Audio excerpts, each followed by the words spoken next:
What up, y'all? It's One Sir Grove, checking in with America and our allies. I'm listening to Rush Limbaugh on the EIB network. Props to Rush for everything that he does. I've given Rush props so many times, and I will continue to do so. I listen to Rush every single day on satellite, and I encourage anyone and everyone to listen to Rush if you have the means, because you won't get the truth from a lot of different networks in the mainstream. Rush is not mainstream by any means, and he speaks nothing but the truth. There's no deception, there's no artifice, it's genuine, it's sincere, and it's logic-based, it's sound. It makes sense. It's verifiable, it's credible, it's reliable, and it's actionable, open source intelligence information.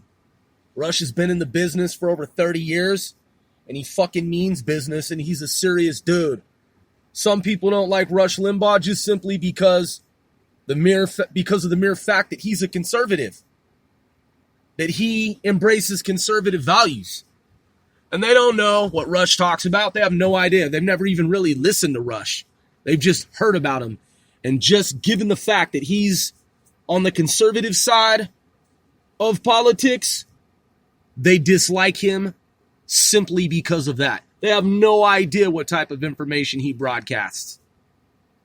I listen to Rush Limbaugh every single day, just as I listen to Chris Plant, Larry O'Connor, Mark Levin, and Ben Shapiro later in the evening, as well as Dan Bongino when he's on. Oh, and by the way, I made a mistake the other day. That kid that I had mentioned came on. By the way, this is C4CW, casting 495 celebrities worldwide. If you are true fans of this show, then we495 most certainly appreciate you. So,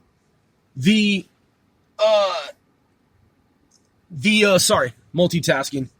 The other day, I had mentioned in one particular episode involving the Cold War and even going back further to Nazi Germany, World War II, I had said that there was a kid who came on the air and he was talking to, and I had said either Mark Levin or Larry O'Connor, and I couldn't remember which one it was.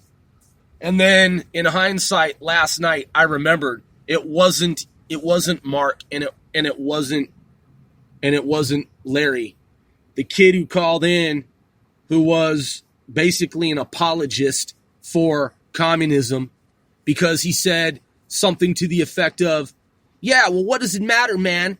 You know, all of that stuff that took place, like communism, that whole thing was like 30 years ago, man. What does it matter, man? That was like 30 years ago.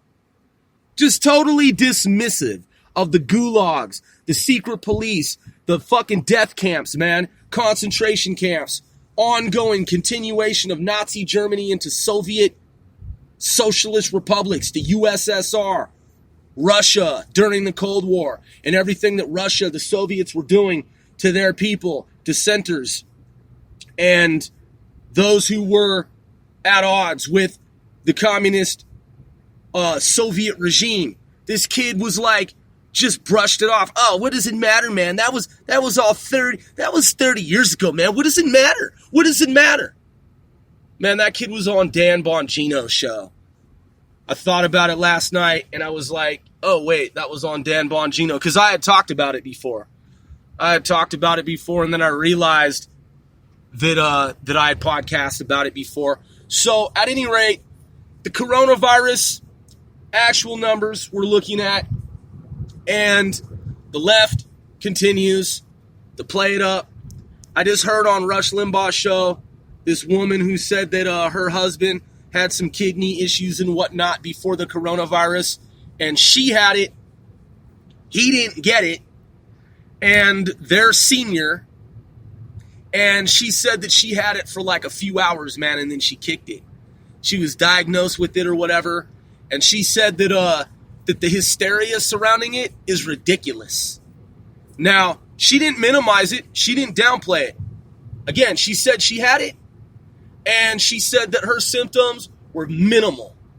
And the other thing is, as Rush pointed out, in 80% of the cases, the symptoms seem to be quite light, quite minimal, in approximately 80% of the cases. And what's interesting about the number 80 is that I had mentioned before, from looking at the different media reporting on the subject of coronavirus, at some time there were 80 countries that did not have the coronavirus a couple of days ago.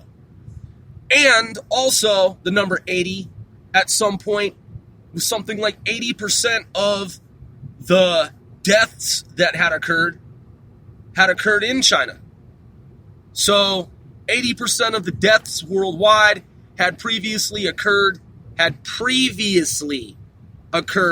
in China. Because I heard the update today that Europe has now surpassed China. Notwithstanding, before it had been 80% of the fatalities in China.